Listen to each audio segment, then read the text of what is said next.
With this work, I really wanted to create a environment. So this kind of attractive and fun and exciting and almost kind of fake environment, but that's also kind of sickening at the same time, a little bit too much, too sticky, leaking and blobby. And so with my practice, I'm really interested in that kind of middle ground between what's kind of really fun and aesthetic and playful and childish, and then what's kind of like dark and it's kind of creepy, I guess, kind of a little bit gross, and just playing with the in-between of that. The blog is something that kind of is really important to my practice. The blog I see is almost like a lump of clay that you can just start moulding and manipulating, and from that you can transform and give birth, I guess, to this other, you can make anything out of it. You can make it people or imaginary places from that. So with the blog, it's kind of like my Play-Doh, it's a really ambiguous thing that can be, can morph into anything. It's really descriptive in that way. The colour comes first. The colour, I think, the way you manipulate colour or the colours that you choose, they can really change the way the work is perceived.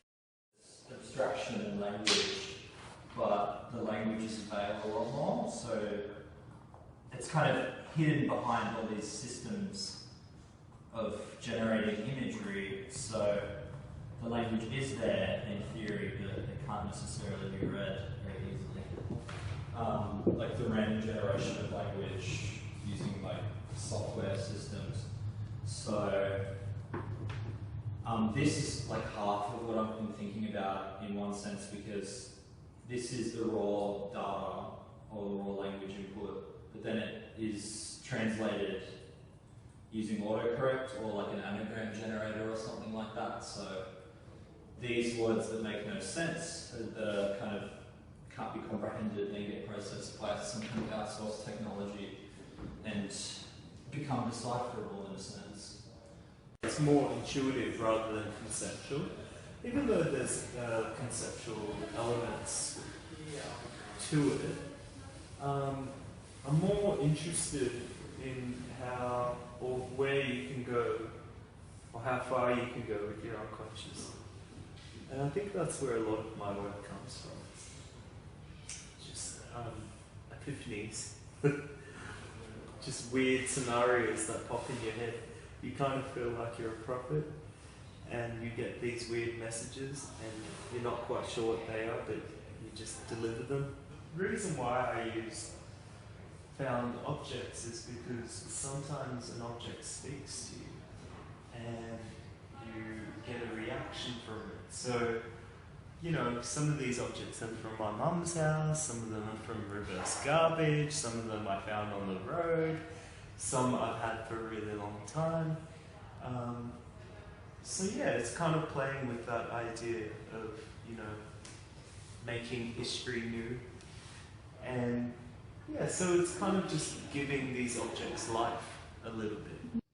Nothing's closed down. It's all about a dialogue, and I was really drawn to that way of working. So at that time, working as a fashion designer, you're essentially making products, you're making useful things for people to wear, to buy, and to enjoy. But art was kind of different. It was about the ideas, and so although I was very interested in the idea side of things in my fashion practice, moving into that art sphere meant that perhaps there was a bit more free rein to kind of explore ideas and not be so tied to the medium of garments. So in my work, although people will think, oh well, you started making clothes and now you make art or sculpture, but for me there's still fabric. Fabric is kind of my medium. So there's soft sculptures.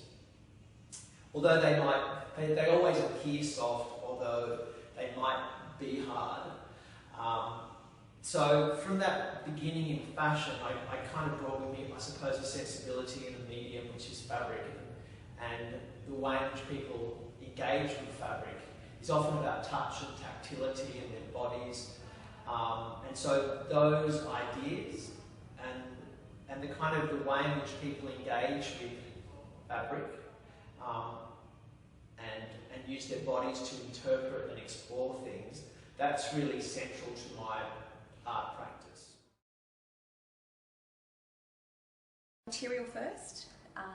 Definitely the material will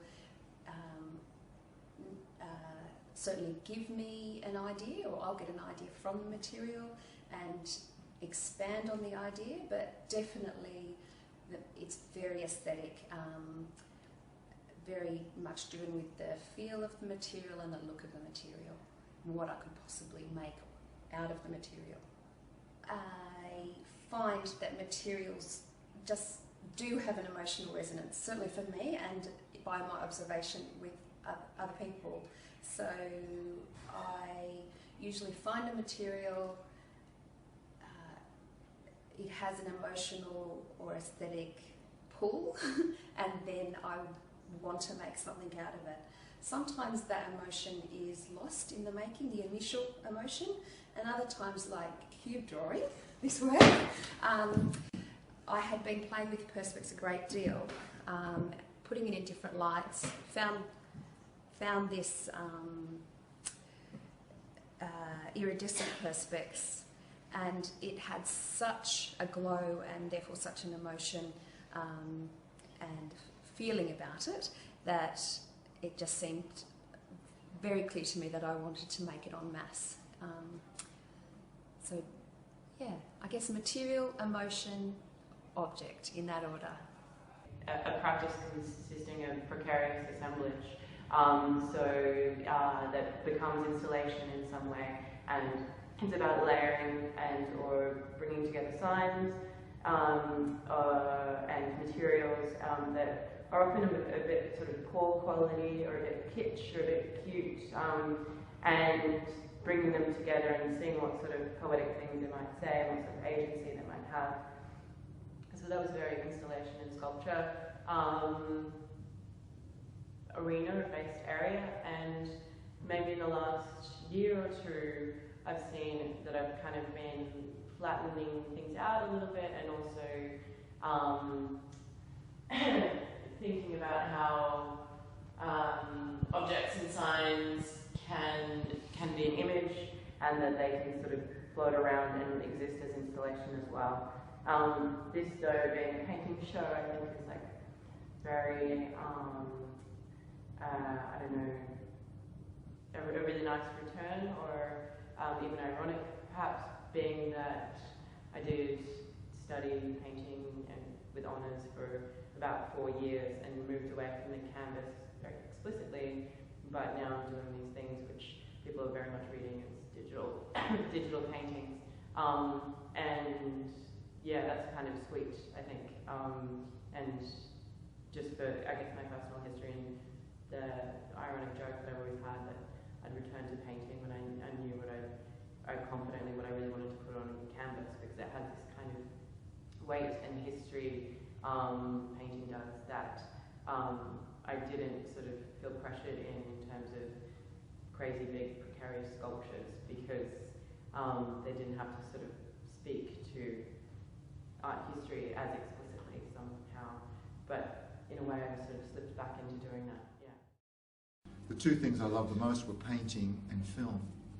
I found that with that double love and always following those two things, that there was never a boundary between the two of them. They always joined up in some way or another. So if there was no boundary between painting and film, there was also no boundary between painting and sculpture, or sculpture and performance and video and so on. So that kind of double love helped me to find the way to breaking down the barriers between any of the disciplines. But the question people often ask about that is, well, why even put the word painting in what you do? Why call it expanded painting? Why not just call it art? And I think it's a really good question, and the way I answer that is that much like the way conceptual artists drop painting to find a form of practice that was no longer media specific, whatever they did because of their early training still had that fantastic aroma of painting about whatever they did. So I find that whatever I do in any of those other media, which I call a part of expanded painting, there is this lingering aroma of something around painting. And the most important thing, I think, is colour itself. And that used to be the original, traditional, historical definition of painting, that it was the medium to which colour was most logically attached. It was the discipline that all painters had to know. They had to know how to make colour. They had to know their colour theory and so on. So I find that as the traditional definition of painting breaks down, the idea of paint in a tube and a brush and a flat surface and a canvas and hanging it on the wall, as all of those elements are discarded, the one thing that remains is colour. So for me, when I make my work and I think of it as expanded painting, what's going on for me is something around colour. Where can colour go in the world we live in today if it doesn't have to be as paint in a tube? And the answer to that is that it can go everywhere. In fact, it is in everything. Everything that we use today is somehow embedded with colour, and that's mostly because of plastic. And the biggest revolution that took place in colour technology in the 20th century was acrylic paint, which is a way of getting coloured pigment into an acrylic medium, which took away from the dominance of oil paint, which was quite expensive and technologically specific. And suddenly this plastic-based medium enabled colour to be applied by an artist in certain ways, but also the industrial and post-industrial world suddenly found that colour was in everything, in the plastics we eat with, in the plastics that enable our cars to be so light, and our planes to fly, in our computer technology. It wouldn't exist without the developments of plastic. And once again, the colour we see on a computer screen is all because of the way colour can flow through and exist in a plastic pixel-based environment.